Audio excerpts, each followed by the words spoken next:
Hi, it's Kia. I invite you to read with me.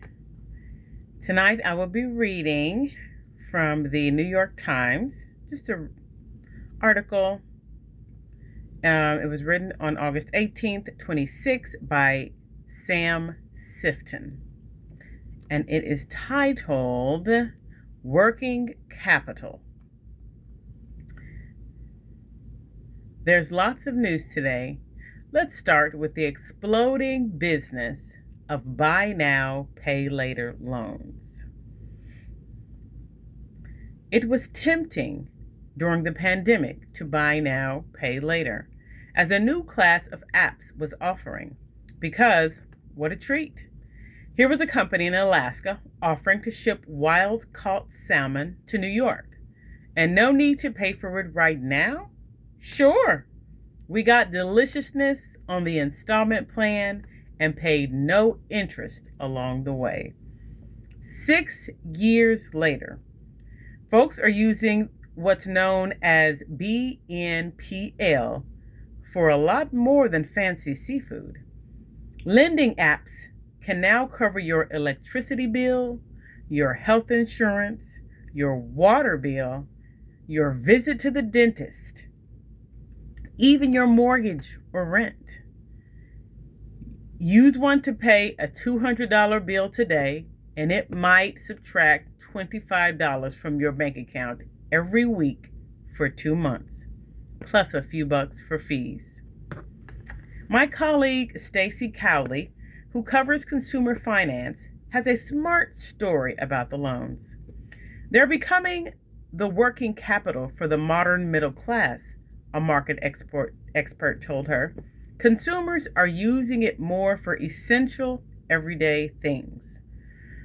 Credit card spending is still by far the largest business, but buy later loans practically doubled in just a couple of years, with no signs that the growth is stalling.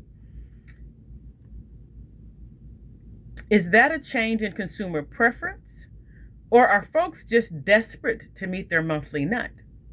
Stacy's reporting suggests it may be a combination of both. Ashley Reed, 40, initially used pay later loans for small indulgences. Then a family emergency upended her finances. Her mother had a brain aneurysm hours away from their home in Baltimore. Miss Reed maxed out her credit cards, paying for emergency care, including an ambulance trip not covered by insurance and a hotel room near her mother's hospital.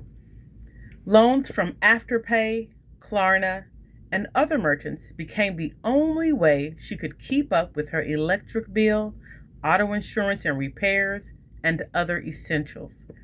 Now, she spends about $700 a month paying down the debts and then borrowing more on her pay later loans to stay afloat. It's a roller coaster ride, up and down. I can't afford to have an emergency, she said. Sometimes I'm like, okay, am I going to have enough for groceries? Pay later loans are an attractive way to answer that question in the affirmative. Miss a rent check and you face late fees or eviction. Put your daily living expenses on a credit card and you could end up in a debt hole that grows every month. But taking out a pay later loan, the stakes aren't as high, Stacy told us. The appeal of B.N.P.L, she said, is very concrete payment terms, fixed versus interest, which most people, including me, are bad at calculating. And if you can't pay it off, the consequences are less dire than they would be on credit cards. Most lenders charge minimal or zero late fees. The main consequence of being late is you can't borrow more until you're paid down. But on a credit card, the debt will just keep compounding until you find a way to get it paid off. A pay later loan, she told me, is a relatively painless way to give people some flexibility in their incomes or if their incomes or circumstances fluctuate. As one executive at a pay later company told her, what we can help people solve is a timing issue. He described the business as harm reduction.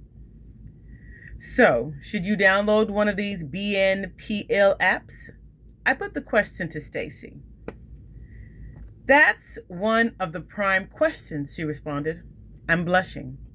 There may be upsides to using the loans as a kind of bridge, she said, particularly for those on the lower end of the income ladder whose cash flow is more constricted. But it's every bit as easy for people to get in over their heads with B.N.P.L as it is with credit cards. Stacy pointed to TikTok, where she found creators posting about how they have like 10 different pay later loans, and the money just gets sucked out of their accounts daily to pay for them, or sets off overdraft fees if they don't have the money in there to keep up with the payments. I watched an adjacent TikTok yesterday. A woman clowning her friend who overuses pay later loans to purchase everything from Chipotle to a fancy car. For the BMW, she shrugs. I'd only have to pay $25 a month for 1,600 months. Another shrug. It's not bad. Thanks for reading with me.